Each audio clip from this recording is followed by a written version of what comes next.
امام صاحب تلاوت کر رہے ہیں اور ہماری سنت ابھی باقی ہے، آدمی کو خود گیس کرنا ہے، اس کو سوچنا ہے، وہ اندازہ ہو جاتا ہے۔ اگر قاعدے میں سلام سے پہلے پہلے امام صاحب کے ہم اگر شامل ہو جائیں گے تو سنت پڑھنی ہے، ورنہ نہیں پڑھنی۔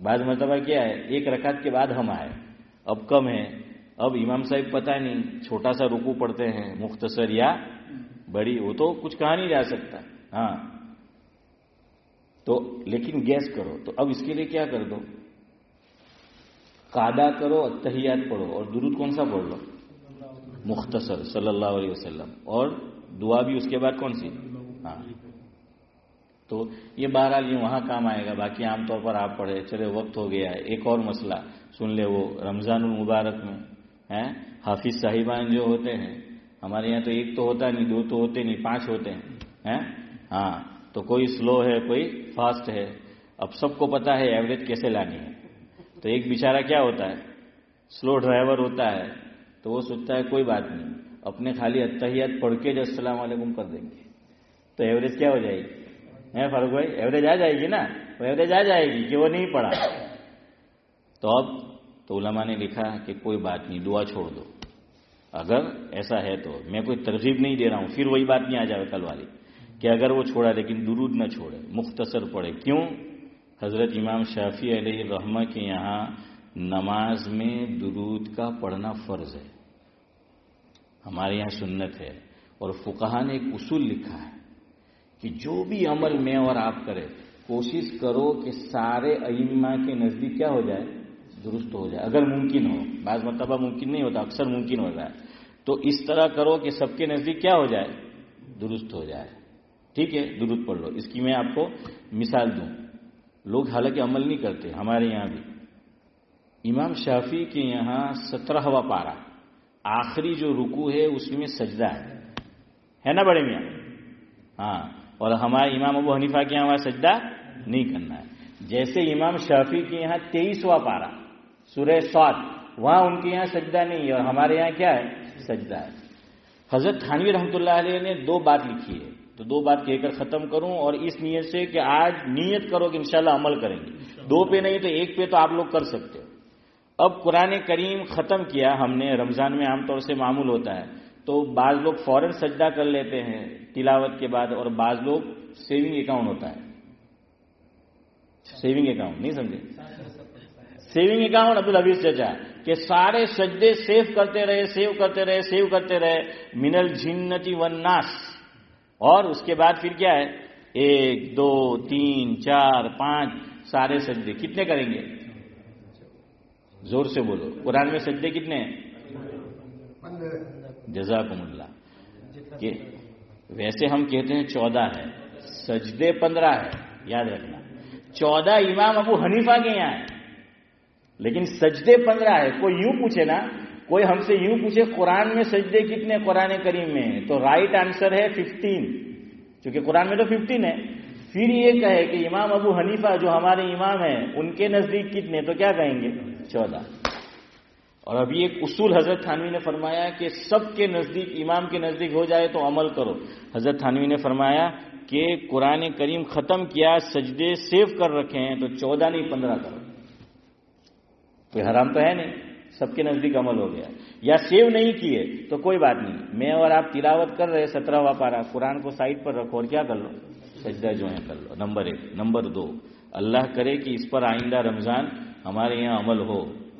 ہاں، امام صاحب یا حافظ صاحب جو بھی ہے تراویح پڑھا رہے اور ان کے ذمے ہے تلاوت 17ویں پارے کے آخری رکوع کی، تو کیا کر لے، سجدہ کر لے۔ اور اس کی ایک بہت اچھی، سجدہ اس طرح نہیں کرنا ہے جیسے آیت سجدہ تلاوت کریں گے تو سیدھے کہاں چلے جائیں گے، سجدے میں جائیں گے۔ تو حضرت تھانوی نے لکھا کہ ایسا مت کرو، کیوں، ہم جس امام کا فالو کر رہے ہیں، جس مسلک کا، اس کا بھی خیال رکھنا ہے، لیکن اس کا ایک اور راستہ بتایا، ایک اور راہ بتائی۔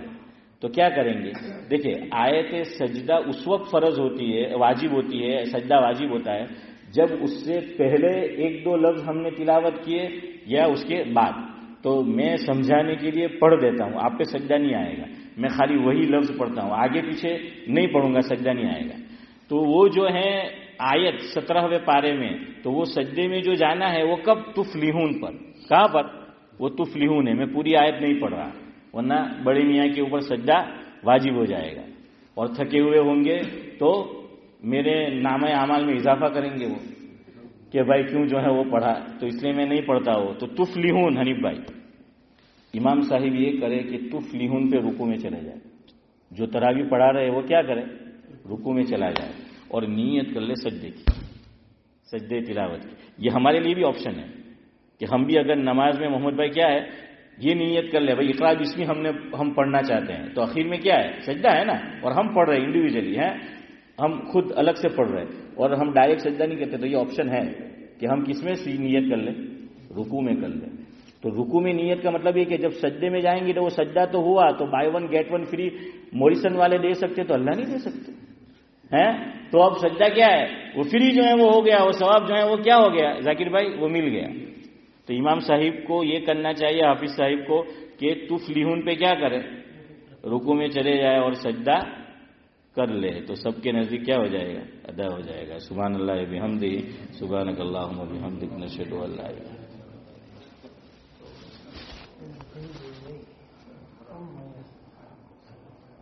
انت.